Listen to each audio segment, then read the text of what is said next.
What's up, everyone? We're back with another Awakened Yama commentary. This time it is the Bloodied Blows contract. This is the inventory I ran.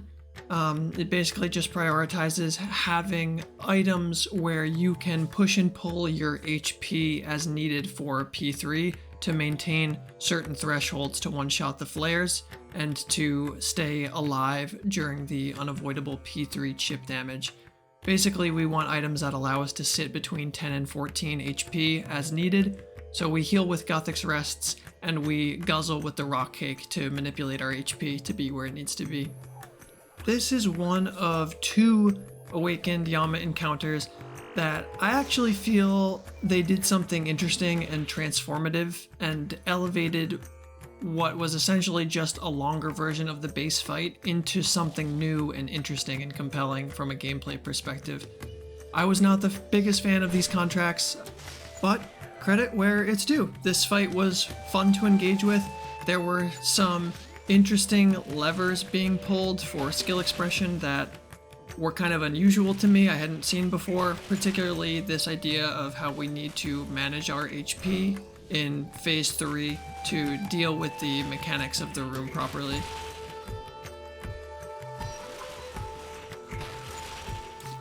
So just in case anybody doesn't know, the kind of big mechanics underlying this fight, the gimmick, is that the lower your HP is, the more damage you're going to do.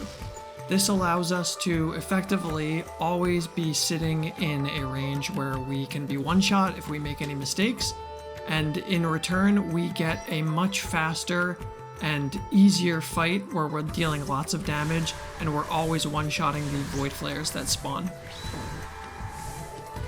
So for a P1 and 2, when we're fighting Yama, we want to be sitting at 1 HP to be dealing our maximum damage. Whenever we have a phase transition and we come to deal with the judge, I always try to make sure that before I start skipping rocks, I eat an anglerfish or whatever food you're going to bring with you. You can always locate our orb down at the end to maintain 1 HP for the actual fight. I don't want to misclick into a falling skull and just end the run because you don't need the extra damage on the judge. You're just stalling for the next phase anyway. So I safe up there and I locate our orb down for the rest of the fight to maintain my DPS. P1 and 2 are quite straightforward. I would say the only real difficulty in P2 comes from the red planet special attack, and when this comes in conjunction with the shadow waves, we just have to be careful that we understand how to dodge the shadow waves while being forced to walk from the red special attack. And one visual that can help with that are these red tiles that we have here. So when we get the planet special attack, as soon as the blue shadows touch the corner red tile, we can click to walk through.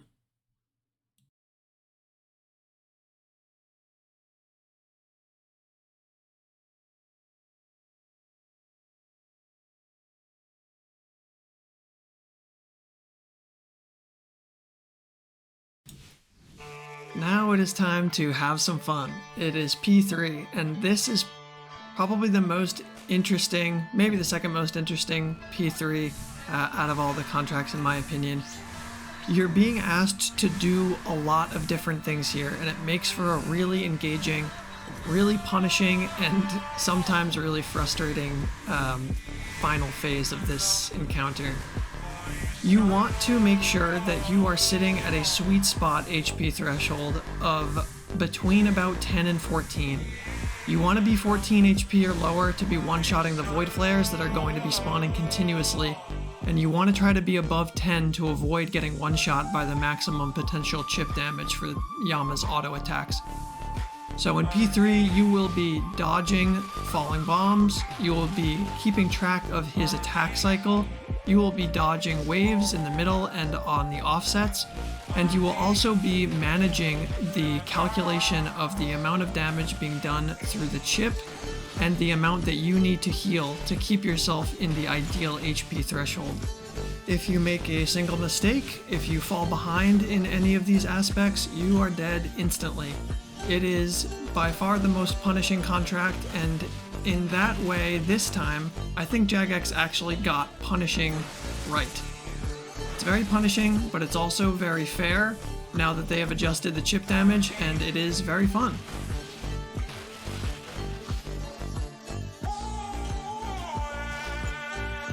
There are a lot of different things that you need to be dealing with, and it feels like you have to be dealing with them all at the same time, but my advice to you here for this contract would be to focus on managing the prayers and the wave skips before you manage your HP. The HP maintenance only really matters for your one-shot potential on the Void Flare, and the Void Flares aren't going anywhere. You have plenty of time to stabilize yourself within the room and then deal with their spawns when there's less going on. So don't be overwhelmed and don't lose your mind when you see the Void Flare spawns. They're going to be around for a little bit. Just don't get one shot, don't let the waves hit you, and you will almost always still have plenty of time left over to deal with these other mechanics. I would highly recommend doing both Divine Severance and the Forfeit Breath contract before attempting this one, as the kind of prerequisite skill set that you need to be successful in those contracts applies here, but also on top of the other 10 things you're responsible for in this contract, it's considerably harder. So very good practice for wave skipping and consistency can be done in Forfeit Breath, and very good practice catching the prayers and understanding the tempo of his attack cycle can be done in Divine Severance. I hope this insight was a little bit helpful in your Radiant Oathplate grind. This is probably the second hardest contract and also the second most fun. I'm wishing you very good luck with it.